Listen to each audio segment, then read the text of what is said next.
Ladies and gentlemen, welcome back to another broadcast of The Weekly with me, Neff. Please subscribe to the channel. Share this video with some family members, friends, and colleagues. I definitely appreciate the support. More on weapons. Now we have that audience score, that'd be the popcorn meter on Rotten Tomatoes. So I kind of wanted to go over that. A couple reviews and the score itself. As of now, the critics seem to love the film. I talked about this a little bit before. It was sitting at a 96%.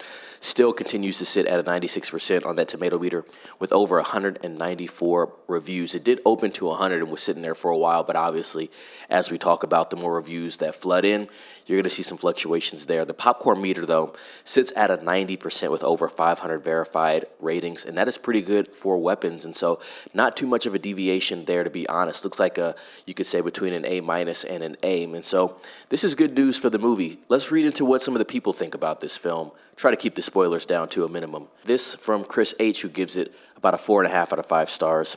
This movie was insane. It was creepy, funny, and full of surprises. I did find some elements predictable, but overall, I never really knew where it was going. It definitely lived up to the hype, and so he was a fan of the film. Ethan P., intriguing, captivating, and creepy all at once. 5 out of 5 stars.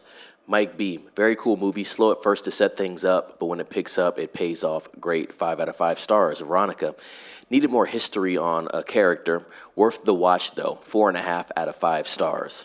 So, mostly positive there. I only saw one review where he gave it 1 out of 5 stars, but it really wasn't even worth reading, to be honest. Let's look at some of the critics. Let's look at 3 of those reviews. I'm sure they've added some more.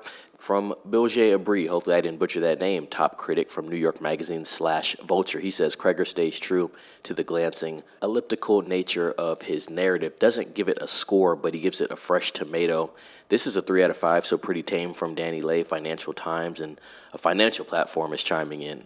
And when it works, the movie is really a kick. The dread mystery at its heart looms over a vivid every day, filled with liquor stores and pin-sharp dialogue. And so that was his review there. This is Peter Howe, top critic of Toronto Star, 3.5 out of 4 stars. Weapons has a multi-perspective narrative, which we know about, and perverse plot dynamics reminiscent of Barbarian, but it's a huge leap in storytelling.